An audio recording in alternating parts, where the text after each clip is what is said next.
To discuss the role of women in finance and the ETF space specifically, I'm joined by Kristen Winther and Tammy, co-presidents of Women in ETFs. Very good morning to you both. Thank you so much for joining me here. Thank you. Thanks for having us. So let's just start off with exactly what work it is that you do. And I'll just start with you, Kristen, to sort of get us started here. Yeah, absolutely. So Women in ETFs was an organization that was founded in 2014 with a mission to really empower women in the ETF industry and promote inclusion and DEI within the ETF ecosystem. Okay, and what sort of, I suppose, results are you seeing from the work that you're doing right now? Oh, wow. I would say, given the fact that we're global, we're in 31 regions across the globe with 13,000 members. We have seen everything from building visibility for women in the ETF industry who are largely underrepresented today. And we know that action makes a difference. So providing a path for the next generation of women to see what's possible in roles related to every aspect of the ecosystem, whether that's financial advisors, whether that's quant and PM strategies, really creating connection, supporting people in the community from every aspect of their professional development, from the C-suite all the way down to those entering the industry. We intervene very directly in industry conferences. We've established a speakers bureau for a strong pipeline of experts in our industry to make sure that when conferences are coming through town, when journalists are looking for opportunities to connect with really talented people, whether they're portfolio managers or professionals on the legal or product or marketing development side of our industry, that they know who to go to. And we also work with our sponsors in making sure that they think about new and emerging voices within their firms when they're thinking about putting people forward. So we're not in an environment of what we would characterize as the mantle. Right. In our industry. Gotcha. I do have to admit, having only been in this city for about 6 months now, I have been really taken aback by how many incredible women there are in this industry, in finance. And, I've met so many of them who are so supportive, so welcoming, and so good at what they do. Talk to us about where we're at in this gender pay gap conversation. I mean, look, women still make 83 cents on the dollar. Right? I think that we've come a long way. I mean, it was 70 plus cents not so long ago. So I think improvements are being made every day, but there is still work to be done. And so that's why organizations like Women in ETFs exist, to help not only, breed transparency around compensation and encourage women to have these conversations amongst each other, but also to provide resources for corporations who are looking for guidance and understanding on how they can address pay gaps within their organizations, whether that be through, pay audits or through, remediation in budget cycles, for example, to try and address those.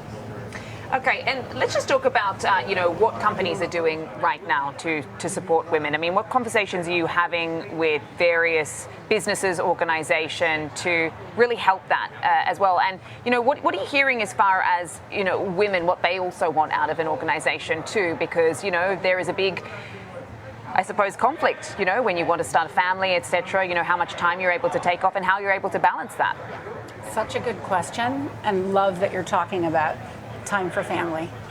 Today in our industry, women are represented in the portfolio management space at an alarming rate of only 11%.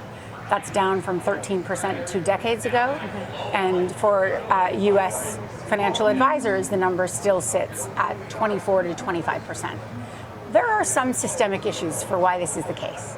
And one of the ways that we are working with employers is to say, we need gender-balanced calibration processes, objective and public pay band and assessment processes, so that women are on a level playing field and know what the pathways to success are, particularly, by the way, at the MD and C-suite level, where we know women are still struggling.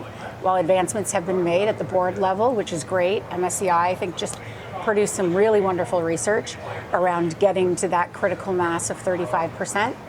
Today, when we think about C-suite representation for women, it sits at 18%. So there is work to be done, and while progress is great, It's just not equally applied.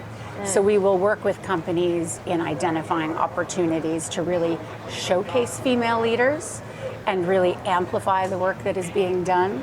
Because when we think about the next generation, they need to see those pathways to success, and not within one linear path within financial services, but the broad ecosystem that is represented.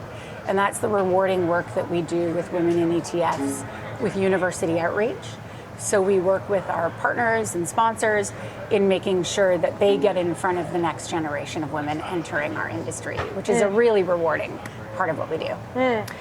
Yeah, that's a really fascinating point that you make, because we talk about Gen Z entering the workforce. They have a very sort of different idea about how they would like to do that. I'm sure that everybody has had an experience with a Gen Z employee or worker who might see things different to how we did when we started working. I'm just wondering what you're hearing from that generation as far as what they want, and also some of the obstacles and challenges. Are they overcoming those better than previous generations had?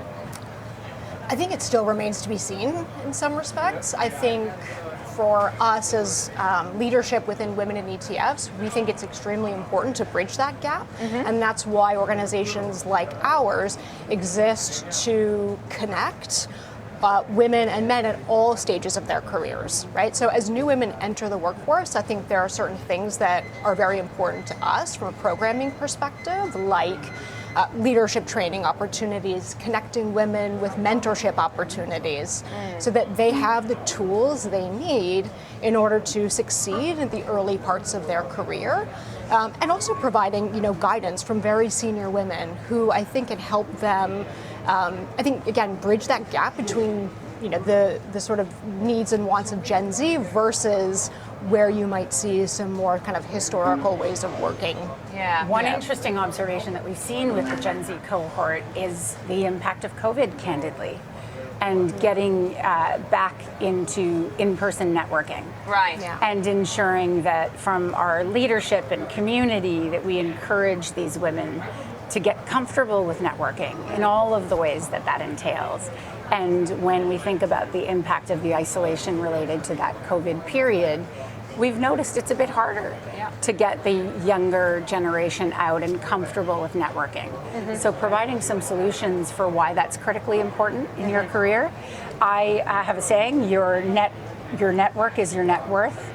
And reinforcing that in the next generation and understanding that, yes, the online world plays a critical part of that, but so do real deep relationships in person. Yeah, I mean, this is certainly a generation that's a lot more comfortable with technology, but it is important to sort of foster some of those values as well, because at the end of the day, they're going to be the future of our workforce, aren't they? But it's been such a fascinating chat. I wish we could go all day. Thank you so much. We have to wrap it up there. That is Kristen Winther and Tammy Cash, co-founders of Presidents of Women in ETFs.